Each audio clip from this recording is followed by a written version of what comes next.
दूसरी कहानी जो है ये ख्वाजा सरा की है। ख्वाजा सरा की? हाँ, मेरा दिल कर रहा है कि मैं शेयर करूं यार। ये ख्वाजा सरा की कहानी है, लेकिन ये खुददार ख्वाजा सरा है जो जेन्युइन होते हैं, जो जेन्युइन होते हैं। अच्छा, आजकल क्या है कि जो नई भी हैं ख्वाजा सरा, वो ख्वाजा सरा बने हुए हैं और उनका नाम खराब कर रहे हैं। नाम खराब कर रहे हैं। सारे एक जैसे नहीं होते अहमद। जो पैदाइशी होते हैं वो तो बहुत अच्छे होते हैं। वो उन लोगों की क्या बात है। वो कहते हैं ना कि इनकी बद्दुआ ठक करके लगती है और दुआ भी ठक करके लगती है। वो जो पैदाइशी होते हैं ख्वाजा सरा, ये ऐसे ही ख्वाजा सरा की कहानी है। ये पैदाइशी ख्वाजा सरा है अहमद। ये बेचारा अपना फंक्शन वंक्शन करके अपना गुजर बसर करते हैं। फंक्शन वंक्शन किया, रात भर डांस वांस किया, यानी ये समझ लें कि जितनी तैयारी ये अपने मेकअप पे लगाते हैं तैयार होने के लिए, अहमद 2-2 घंटे शीशे के सामने बैठते हैं ये लोग तैयार होने के लिए कि शाम को हमको फंक्शन में जाना है। बहुत मेहनत करते हैं ये जो ओरिजिनल जो लोग होते हैं ख्वाजा सरा। ये उसी की कहानी है। ये बेचारा अपना गुजर बसर कर रहा है फंक्शन करके। अब क्या होता है, एक दिन फंक्शन वंक्शन करके ये लोग होटल पे बैठे हुए अपने गुरु वुरु सारी टीम के साथ बैठा हुआ है, तो क्या देखता है, एक बड़ा मुअज़्ज़िज़ आदमी, टोपी लगी हुई इसकी, बड़ा अल्लाह वाला कोई आदमी, वो बैठा हुआ है। वो उस ख्वाजा सरा को मुसलसल देख रहा है। तो इसकी फीलिंग में ये आता है कि ये शख्स मुझे देख क्यों रहा है। ये जो ख्वाजा सरा लड़का है, ये उसको देख के बोल रहा है कि ये मुझे क्यों देख रहा है। ये अपनी जगह से उठता है और उस शख्स के पास जाता है।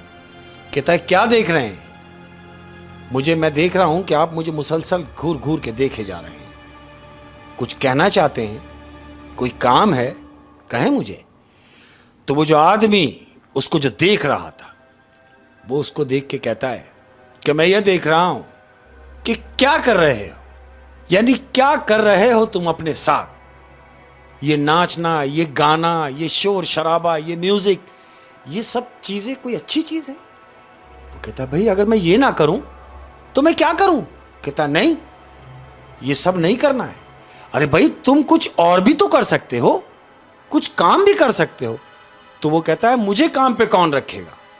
कहता है, तुम्हें काम पे रखूंगा मैं। लेकिन हाँ, वो नेक शख्स कह रहा है, तुम्हें काम पे रखूंगा मैं, लेकिन उसके लिए तुम्हें ये सब कुछ छोड़ना पड़ेगा। तुम्हें अल्लाह से तौबा करना पड़ेगी, ये फंक्शन वंक्शन खत्म करने पड़ेंगे। क्या तुम इस बात पे एग्री हो? अहमद, जब खौफ दिल में आ जाता है तो फिर वो खौफ है, उसके दिल में खुदा का खौफ आ गया उस ख्वाजा सरा के दिल में। वो कहता है, अगर तुम मुझे कहीं काम पे लगवा दोगे तो मेरा तुमसे ये वादा है, मैं ये काम नहीं करूंगा। आज के बाद मैंने ये काम खत्म कर दिया। आपने मुझे अगर समझा दिया तो कहता है, तो फिर ठीक है, तुम एक काम करो, कल मेरी इस जगह पर आ जाओ। ये मेरी छोटी सी कंपनी है, तुम मेरी कंपनी में आ जाओ, मैं तुम्हें काम पे रख लूंगा। अहमद, वही हुआ हस्ब दस्तूर। दूसरा दिन हुआ तो जो इनके गुरु होते हैं ना, ये गुरु होते हैं इनमें ख्वाजा सराओं में, एक जो गुरु है इनका वो सबसे बड़ा होता है। गुरु कह रहा है उससे, हाँ भाई क्या बात है, कहाँ की तैयारी है, टोली के साथ नहीं जाना आज? वो कहता, नहीं गुरु, मैं अब टोली के साथ कभी भी नहीं जाऊंगा। टोली बोलते हैं इनके ग्रुप को, यानी जब एक साथ ये लोग निकलते हैं, 6-7 जो होते हैं, हाँ, उनको उसको टोली कहते हैं। तो कहता है, गुरु मैं अब टोली के साथ नहीं जाऊंगा। कहता है, तेरा दिमाग खराब हो गया है? अरे भाई अगर टोली के साथ नहीं जाएगा तो तेरा गुजर बसर कैसे होगा, मैं तुझे कैसे पालूंगा? कहता है, तुम परेशान ना हो, तुम मुझे नहीं पालोगे, मैं कोई काम कर लूंगा। तो गुरु उसका हंसता है और कहता है, तुझे काम पे रखेगा कौन?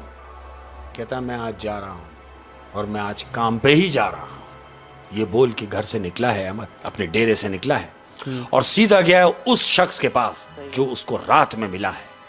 वो उसके वहां गया है और उसके पास जाके वो काम पे लग गया है अहमद, काम कर रहा है। उसने वो नाच गाना छोड़ दिया, तौबा कर ली है। अब उसके साथ वो काम, ऑफिस के काम, प्यून के काम, सफाई अफाई, ये वो उसने अपने पास उसको लगा लिया कि इसका गुजर बसर होता रहे। अहमद, महीना 1.5 महीना गुजरा है। जिस शख्स ने उसको अपने पास काम पे रखा है, हाँ, किस्मत की बदनसीबी कि क्या होता है, उस शख्स की डेथ हो जाती है। मर गया वो आदमी जिसने उसको बुला के अपनी जगह पे काम पे लगवाया था। अब जब वो मर गया तो उसके बाद जो सारा देखभाल करने वाले लोग हैं उसके बच्चे हैं उस आदमी की। वो ख्वाजा सरा को बुलाते हैं और कहते हैं सुनो, हमने तुम्हें सिर्फ अब्बा की वजह से यहां बर्दाश्त किया है ओए होए। कि तुम्हें अब्बा ने रखा था, लेकिन चूंकि अब्बा भी नहीं रहे लिहाजा तुम भी यहां से कहीं अपनी रवानगी डालो, तुम्हारा भी यहां से गुजारा नहीं है। वो कहता है मैं कहां जाऊंगा, मैंने तो सब कुछ छोड़ दिया है, अब ये कर रहा हूं तो मैं ये छोड़ के अब कहां जाऊंगा। वो कहता है कहीं भी जाओ लेकिन यहां से जाओ, तुम्हारे यहां रहने से हम बहुत डिस्टर्ब हैं, हम आने जाने वालों को बड़ी शर्मिंदगी होती है जब तुम यहां दिखते हो। उसको काम से निकाल दिया। उसको काम से निकाल देता है अहमद। अब ये काम से निकल गया है, निकाल दिया गया है, ये पैदल पैदल रास्ते में आ रहा है और ये सोचता हुआ जा रहा है कि ये एक नेक आदमी था जिसने मुझे अपने पास काम पे तो रख लिया था, मुझे अब कौन काम पे रखेगा। अहमद, जो बची कुची उसके पास पूंजी थी, 10-15 दिन गुजरे हैं, वो जो थोड़े बहुत पैसे थे उसके पास वो खत्म हो चुके हैं। अब चूंकि जिस डेरे में वो रहता है वहां उसका गुरु भी है। गुरु कहता है हाँ भाई, जब 15 दिन गुजर गए, कहते हैं अब कैसे गुजारा करेगा। वो कहता है गुरु मैं मर जाऊंगा लेकिन मैं टोली के साथ नहीं जाऊंगा और ना मैं डांस करूंगा। तो गुरु कहता है फिर क्या करेगा, चोरियां करेगा। कहता नहीं गुरु, मैं चोरी भी नहीं करूंगा, मैं चोरी से बेहतर मांगने को तरजीह दूंगा कि मैं हाथ फैला लूंगा लेकिन मैं कहीं किसी को नुकसान नहीं पहुंचाऊंगा, मैं चोरी नहीं करूंगा। ये बोल के यहां डेरे से निकला है अहमद। अब डेरे से निकला है और वॉक कर रहा है। अब आपने एक इलाके का नाम सुना होगा हमारे यहाँ पाकिस्तान में, कराची में एक जगह है लालू खेत। बहुत ओल्ड इलाका है। बहुत मशहूर जगह है लालू खेत। लालू खेत से एक बस गुजरती थी वंडी, वो जो बड़ी बस होती बड़ी बस होती थी वंडी, जो लियाकताबाद से होती हुई कैंट तक के जाती थी। तो ये उस वंडी बस के अंदर चढ़ गया है इस नियत से कि मैं मांग लूंगा। आज पहली बार ये हाथ फैलाएगा लोगों के सामने, बस में चढ़ गया है अहमद।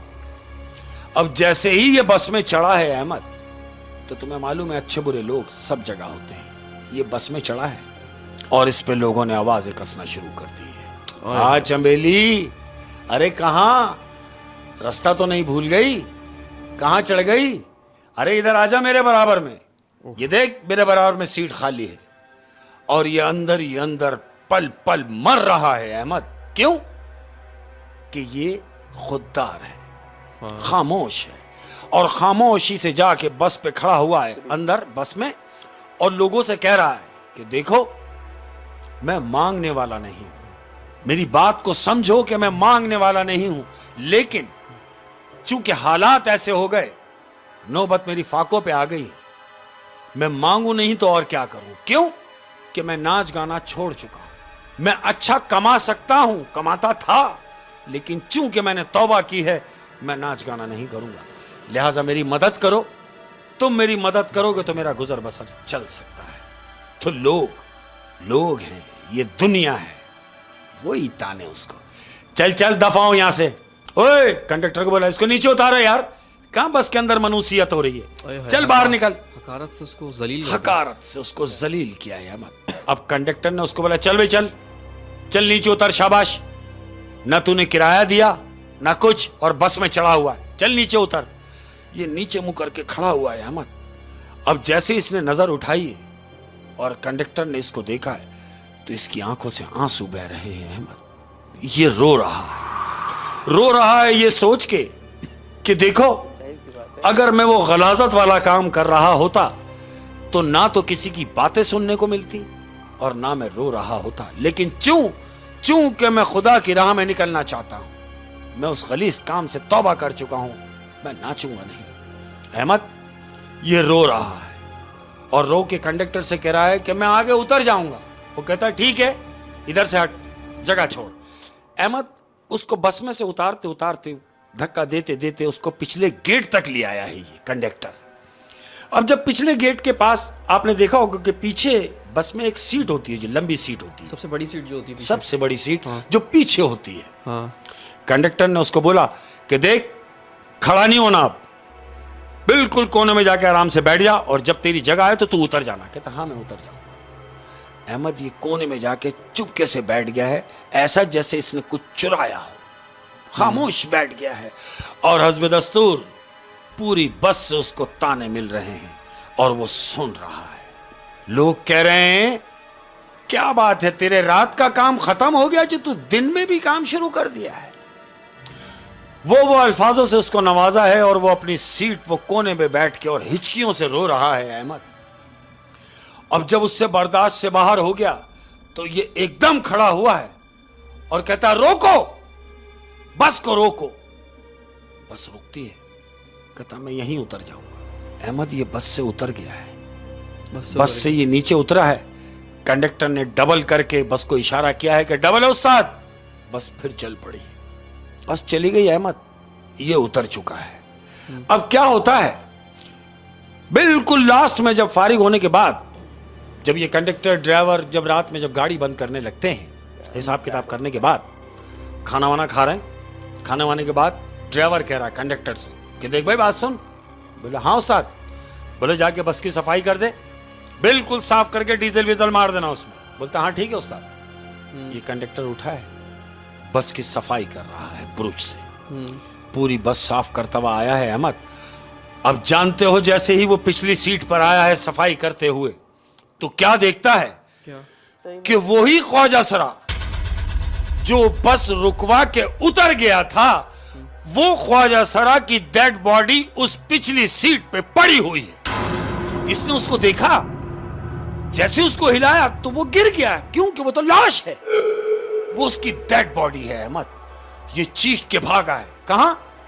उस्ताद जो खाना खा रहा है। ये भागता हुआ उस्ताद के पास आया, ड्राइवर के पास। कहता उस्ताद? बोले हाँ। बोला चलो मेरे साथ। बोले किधर? बोले तुम्हें याद है दिन में वो जो ख्वाजा सरा को हम लोगों ने बस से उतारा था? हाँ। जो बस से उतर भी गया था। बोले हाँ। तो इसमें घबराने की क्या बात? बोला घबराऊं नहीं तो क्या करूं? बोला क्यों? बोला उसकी डेड बॉडी अपनी बस के पिछली सीट पे पड़ी है। लेकिन वो तो बस से उतर गया था। हाँ अहमद, वो उतर गया था। ये ड्राइवर उठा, कहता चल मेरे साथ। ये वहां गया है बस में अपने कंडक्टर के साथ। उसने जाके देखा कि डेड बॉडी तो यही है। तो कहता जब डेड बॉडी यही है तो वो जो उतरा था वो कौन था? अहमद जानते हो, वो जो उतर के गया है, हाँ, वो ख्वाजा सरा नहीं था। वो ख्वाजा सरा की रूह थी जो निकल के बस रुकवा के बस से गई। वो शर्मिंदगी से वहीं मर गया। पहली बार मांग रहा था, पहली बार जिल्लत उठानी पड़ी, और इस हद तक जिल्लत उठाई है कि वो उस कोने वाली बस की सीट पे बैठे बैठे उसने दम तोड़ दिया। अहमद सह नहीं सका, किसी की बात सह नहीं सका। था तो वो ख्वाजा सरा, लेकिन चूंकि खुददार था वो उनकी बातों से मर गया। अहमद जो उतर के गया वो ख्वाजा सरा की रूह थी। अहमद ओए होए होए, क्या कहने शेख ये साहब। दुनिया है, ये दुनिया है। यानी वो इतने उसको बुरे बुरे ताने मारे कि आज तेरे रात का गुजारा नहीं हो रहा, जो तू दिन में भी निकल गया मांगने। तो वो बेचारा वहीं मर गया और उसकी डेड बॉडी रह गई बस में, और जो निकल के गई वो उसकी रूह थी। ओए होए होए होए सर, क्या गुफ्तगू कीजिए एहतियात के साथ। लोग मर भी जाते हैं अल्फाज के साथ। जो अल्फाज यूज किए गए उन अल्फाजों ने उसकी जान ले ली। अहमद मर गया। याद रखो, कभी भी किसी को हकीर ना जानो। हाँ, किसी को हकीर ना जानो, सब बराबर है तो इंसान यार, खुदा की बनाई हुई मखलूक है। ठीक है, अगर वो ख्वाजा सरा है तो इसमें उसका जुर्म नहीं है यार, उसका जुर्म तो नहीं है, वो पैदाइशी है। आप समझो तो सही कि अगर कोई अपनी परेशानी इस हद तक बता रहा है कि मैं मांगने वाला नहीं हूं, पहली बार मांग रहा हूं, तुमने मुझे पैसे तो ना दिए, हां मौत जरूर दे दी। आप नहीं दे सकते, आप नहीं दो, ताने क्यों मार रहे हो?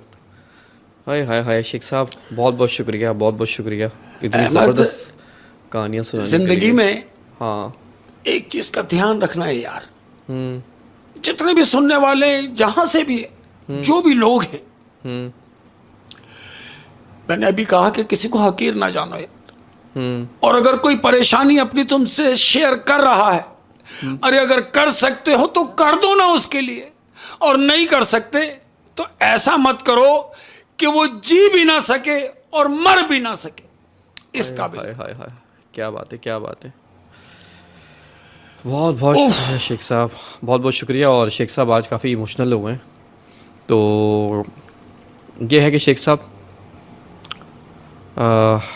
इंटरेस्टिंग कहानी थी, बस यही बोलूँगा मैं माजरत चाहूंगा जितने भी मेरे प्यार करने वाले हैं, हमारे सुनने वाले हैं, थोड़ा सा मैं चाह नहीं रहा था ये पढ़ना, आज मैं ये कहानी नहीं पढ़ना चाह रहा था, ओए होए होए। लेकिन चूंकि मेरे दिल ने कहा कि ये कहो यार, करो। ये लोग, ये मखलूक है ना, इनका वजूद तो है ना यार, वजूद तो है ना। और शर्म उन लोगों को आना चाहिए जो 2 नंबर बन जाते हैं और इनका दो नाम नंबर बदनाम बन जाते हैं और 1 नंबरों का भी हक मार देते हैं। इसको भी धंधा बना लिया है। धंधा बना लिया लोगों ने, और नहीं है। देखो कितनी मजे की बात है, वो पैदाइशी नहीं है यार। नहीं, वो तो सारे मर्द हैं। मैंने तो खुद, मैं ऐसे मर्दों को जानता हूँ जो ये 2 नंबर बन के धंधा कर रहे हैं। बुरी बात है।